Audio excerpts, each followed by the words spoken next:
It's a drill bit case, in case you're like me and have like 1,000 drill bits. Normally I would use some inexpensive pine to make a shop project with, but I just so happen to have a scrap of cherry wood that I'm probably not going to use for anything else, so why not? I'm going to use this dedicated miter sled to cut these 45-degree bevels for the frame. The miter sled works really well for small projects and just ensures that the miters fit together perfectly. I'm cutting out rabbets on the inside edges of each of these boards. I'll make a series of cuts, moving my rip fence over a little each time.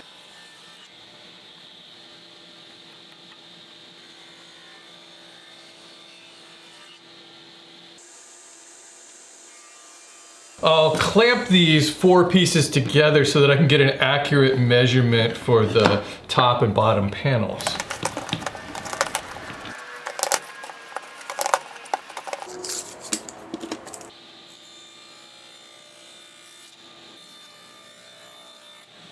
Now I can glue this all together.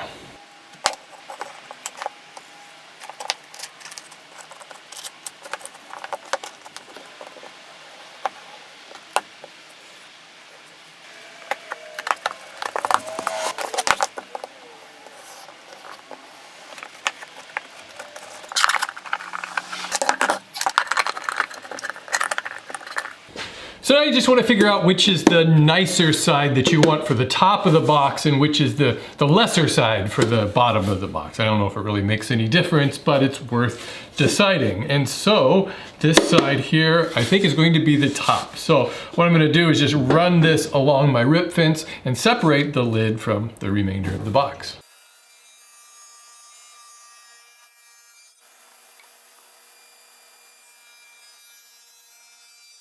The kerf, or the thickness of the saw, removes about 1/8 of an inch of material. And what's happening here is that it's binding on this side when I've got this one side left to cut out. So to keep this working well, what I'll do is shim this side up with some cardboard, keep it open.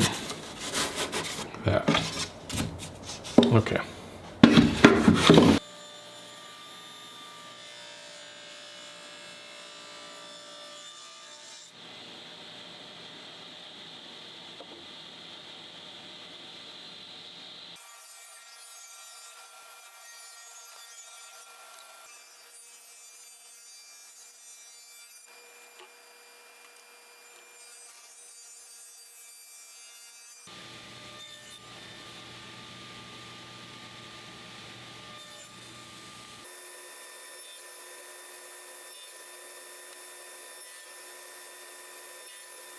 The way this is going to work is I'm going to set up one of these spacer blocks like that, and then these dividers, and just alternate that pattern.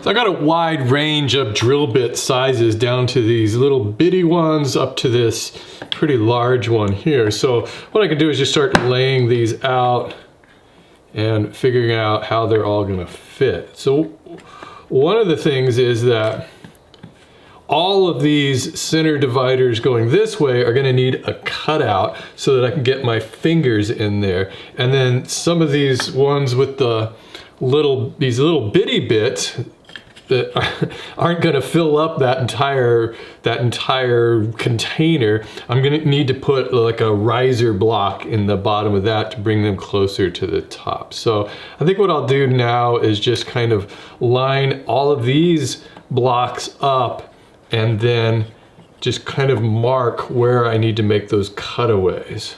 This is the layout that I came up with, and all of these measurements are going to be included in the plan, so you can just lay it out. What I've done here is I've labeled each of these A, B, C, D all the way to J, just so I can keep them in order. And then I want to mark where I'm going to notch out a couple of these pieces. So something like that. I can notch this part out. This one over here is going to have the riser block, so I don't need to notch that one out.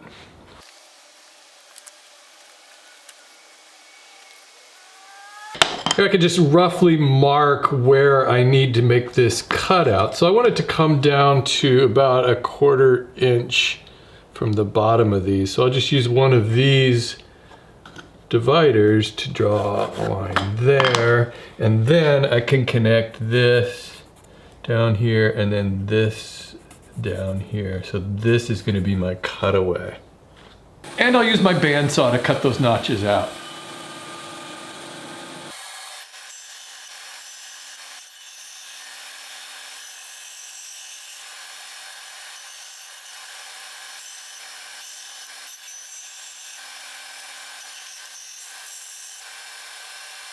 And I'll ease over all the sharp edges.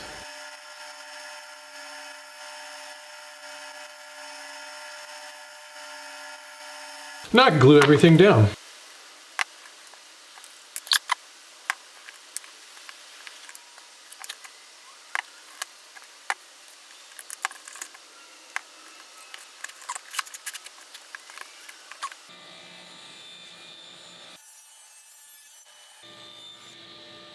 Now I can drop these riser blocks into place.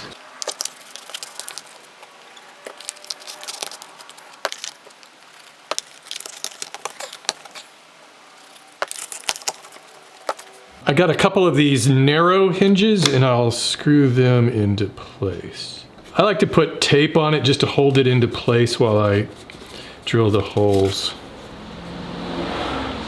This kind of drill bit has this little center finding feature and it makes it real handy for hinges.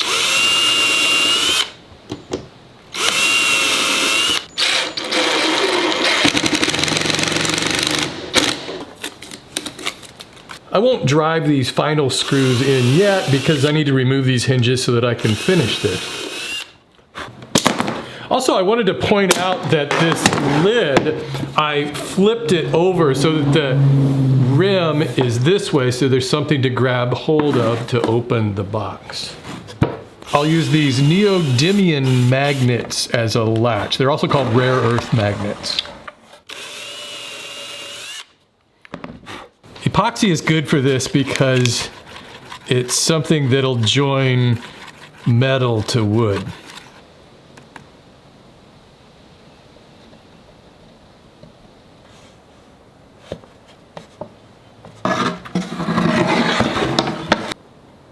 I like to add a small chamfer to the base of all of my small boxes. It kind of elevates the box, makes it look like it's floating a little bit. Of course, this is a shop project and doesn't really matter what it looks like, but hey, I'm using cherry wood. I might as well make it look nice. I don't usually apply any finish to my shop projects, but in this case, not applying finish to cherry would just be a crime.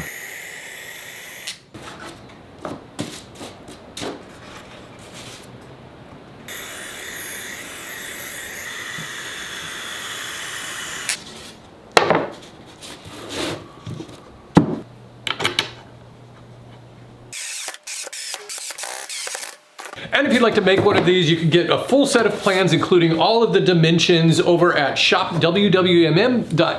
on a pay-what-you-want basis. It's weird because I have like thousands of drill bits that I've accumulated over the years, and I'm not really sure how I've accumulated them all, but somehow I have them. I mean, it's not the kind of thing that I ever get rid of unless I break one.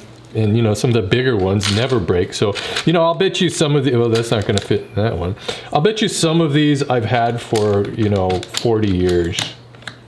So this extra slot over here, I figured would just hold odds and ends, these just different kinds of extensions and accessories. I've got some countersinks here and all that kind of stuff.